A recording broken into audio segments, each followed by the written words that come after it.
It's official, 2022 is the worst time to buy a house in 65 years. But if it's not avocado toast, Netflix or chilling that's the problem, it's insane house prices and low incomes.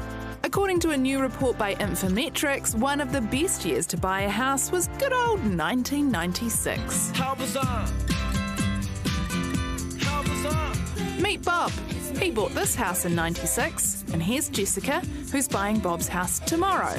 Their day-to-day and long-term financial prosperity is vastly different.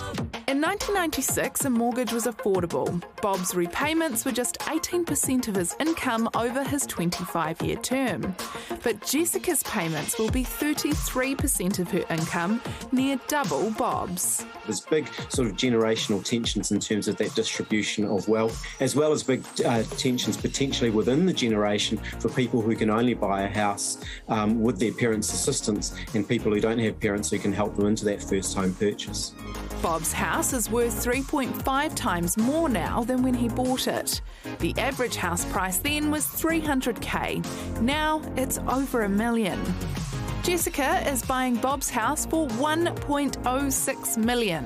When she pays off her mortgage in 25 years, her expected gains are only 1% a year, whereas Bob scored a 5.2% increase every year. Fewer and fewer people over time potentially actually have the ability to be property owners or homeowners within New Zealand, and that's very different to the foundations that New Zealand was built on. So Bob reaped $600,000 in profit, but Jessica can only expect $40,000 on the same house. What did Jessica do to deserve this? She was born in the 90s.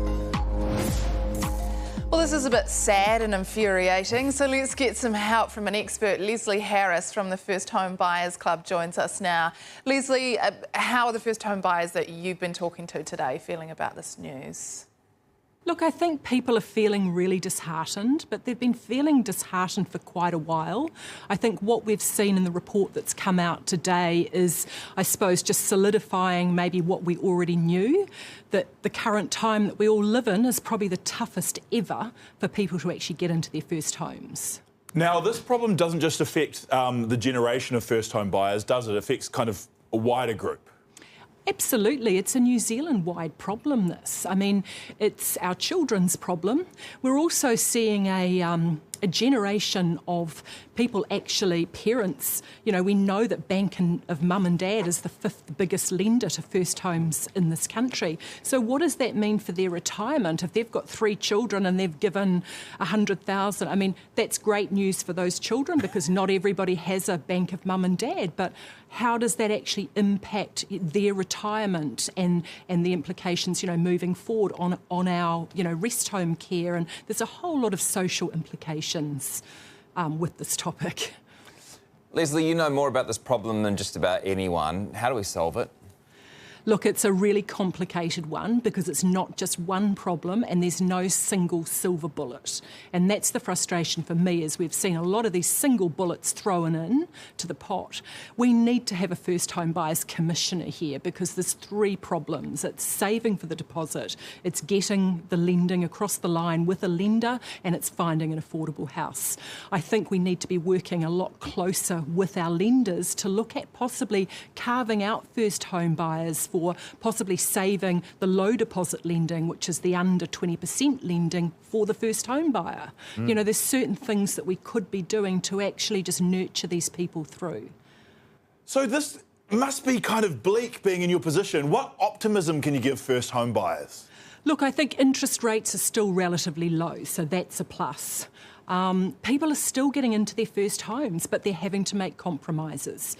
You know, do your homework, look at different means and ways, look at going in with groups, buying a portion of a house, possibly rather than no house at all. We are seeing people do it, but it's certainly very, very tough. Just buy a porch and a couple of windows. Hey, Leslie, thanks so much for your time tonight. Thank you. Hey, kia ora, welcome along to the project, everybody. Welcome Mark Richardson to the show. And Guy Williams joins us tonight. Yes, French around the world. Guy Williams officially a millennial, and Mark Richardson, not technically a boomer, but take a look at him, he's close enough.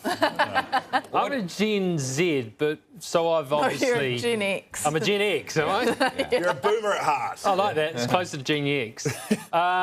Yeah, so unfortunately I've had to work really, really hard. But I did it. Hosting the block is not easy. There's no bad time to buy a house. There is only a Well, no, only a did time... you watch that piece? The bad time is now. No, but if you can get in, get in. That's the point. And my advice to anyone is just be good at what you do. Okay. That's all. Oh, yeah. Oh, my goodness. My advice is believe in yourself and follow your dreams, kids. And then you too can buy a house. You can do it! You know what? I think that all of these issues, I can't see things changing much, but maybe there is an opportunity in our rental market. Like if we had awesome rental properties and we had like rents that weren't going to increase all the time and long-term leases, then maybe that would not mean you don't have to buy. I got a plan. Buy a house, pay it off for 50 years, and then die. Okay. Sounds like a heck of a life.